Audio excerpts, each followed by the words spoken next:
Kali ini saya akan membawakan cerita misteri yang berjudul Misteri Pintu Bertirai Merah di Warung Makan. Oh ya, kalian juga dapat mengunjungi linknya langsung di @pesugihan ya. Yuk daripada kita lama-lama, langsung saja kita ke ceritanya.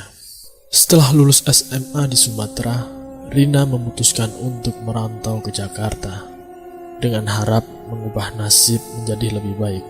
Menurutnya, sekedar pekerjaan menjadi pelayan di resto pun tak apa, karena jika dibandingkan UMR-nya lebih besar di Jakarta daripada wilayahnya dulu.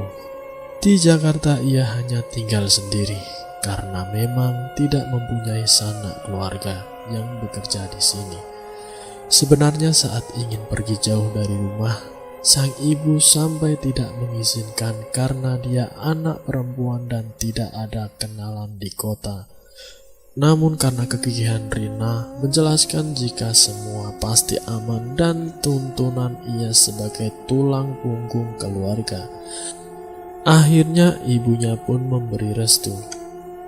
Saat ini ia sedang berdiri di depan sebuah kontrakan kecil daerah pinggiran Jakarta yang sudah ia survei sebelumnya lewat internet.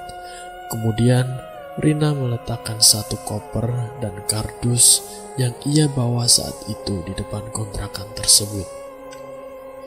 Ia diam memperhatikan rumah kecil itu dan mencoba meyakinkan dirinya sendiri jika semua akan baik-baik saja. Sebenarnya satu hal yang meyakinkan Rina untuk pindah ke Jakarta karena ia mendapat kabar diterima pekerjaan di salah satu restoran ternama ibu kota. Gajinya pun terbilang cukup besar, bahkan melebihi UMR Jakarta saat itu. Setelah membereskan segala sesuatunya, ia mencoba untuk keluar dan berkenalan dengan tetangga sekitarnya. Di samping kontrakannya, terlihat wanita yang seumuran dengan Rina, mengajak untuk mengobrol dan bertanya-tanya apa yang dilakukan Rina ke depannya. Lantas Rina menyebut jika ia sudah mendapat panggilan pekerjaan di sebuah restoran terkenal. Tanpa disadari, ternyata tetangganya itu sempat dengar restoran tersebut. Bahkan orang yang sebelumnya tinggal di tempat Rina pernah bekerja di sana. Namun orangnya sudah pulang ke kampung beberapa bulan yang lalu. Memang dunia sempit sekali, pikir Rina dalam hati. Keesokan hari, ia tiba di tempat kerjanya untuk berbicara dengan bos tentang peraturan selama bekerja dan apa saja tugas Rina di sana. Satu pesan yang paling diingat Rina saat itu bosnya bilang seperti ini. Ruangan yang tertutup itu, jangan sekali-kali ada yang masuk apapun alasannya, ucapnya. Rina hanya mengangguk karena berpikir mungkin itu ruangan untuk penyimpanan uang atau memang khusus kepala perusahaan. Kalau dilihat pun jaraknya berdekatan dengan dapur paling belakang dan ditutupi dengan tirai warna merah. Sebelum berjalan di restoran tersebut, banyak hal yang dialami Rina di sana.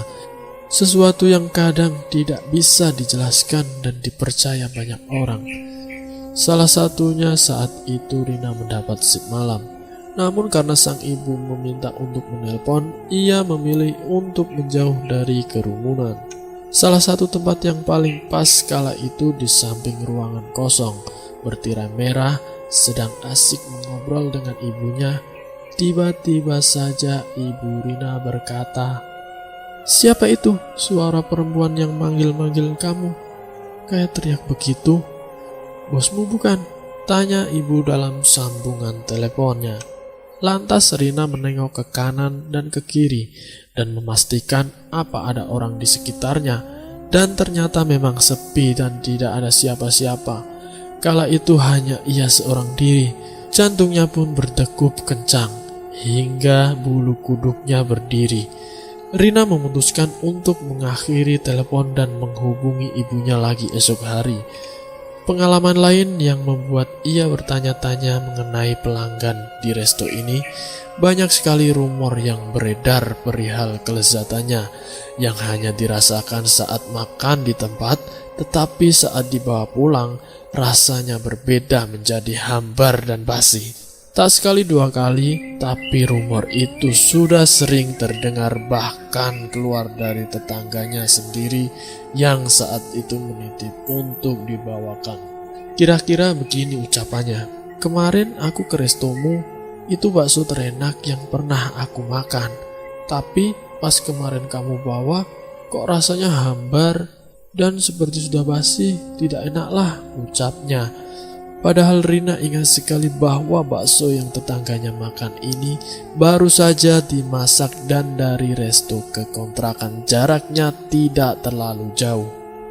Namun pikiran seperti apa? Makanan itu diguna-guna pakai pesugihan. Langsung ditepis dari kepala Rina karena ia tidak percaya dengan hal-hal gaib seperti itu. Kejadian lain yang ia alami saat ada orang tua yang membawa anaknya makan di sini. Tiba-tiba sang anak berbicara dengan lirih. Saat itu pas sekali Rina sedang membersihkan meja kotor di samping anak itu. Si anak berkata, jika ada kakak wajah seram yang sedang mengeluarkan air liurnya di semangkuk bakso yang sedang dihidangkan. Saat mendengar hal itu, Rina buru-buru melihat ke arah yang ditunjuk. Tetapi tidak ada apa-apa. Di sana hanya terlihat pelanggan yang sedang lahap memakan hidangannya. Namun kejadian hari ini yang paling membuat Rina berpikir jika benar apa yang dikatakan orang-orang di luar sana. Saat ia ingin mengeluarkan sampah keluar, tak sengaja melihat si bos membawa rokok klobot, kopi hitam, bunga setaman, satu ayam utuh beserta menyan yang diletakkan dalam satu nampan anyaman berwarna coklat. Bosnya membawa benda itu ke dalam ruangan bertirai. Bosnya pun membawa benda itu ke dalam ruangan bertirai merah. Saat dibuka, Rina dibuat sangat terkejut hingga terdiam dengan mulut yang terbuka. Karena di sana ada sosok wanita dengan pakaian berwarna putih kusam, rambut panjang dan kaki melayang.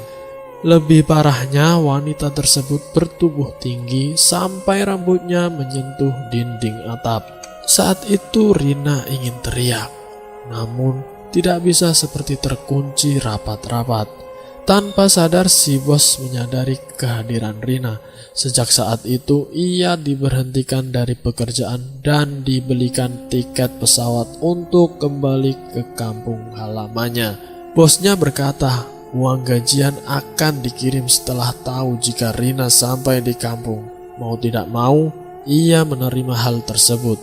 Tak berselang lama semenjak kejadian itu, Rina dikabarkan sering kesurupan dan sakit-sakitan. Hingga suatu saat tetangganya di Jakarta menghubungi jika orang yang dahulu tinggal di kontrakan sebelum Rina ternyata sudah lama meninggal karena penyakit aneh. Bahkan menurut orang tuanya, anak mereka sering teriak-teriak menyebut, "Jangan ganggu saya, pergi dari sini," tutupnya. Terima kasih sudah menonton video kami. Apabila ada kesamaan tempat, waktu, dan nama, itu hanyalah fiktif belaka.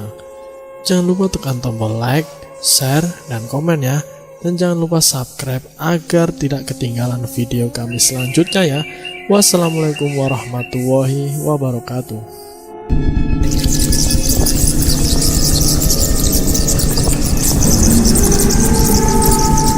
Selamat datang di channel Ngulik Horor.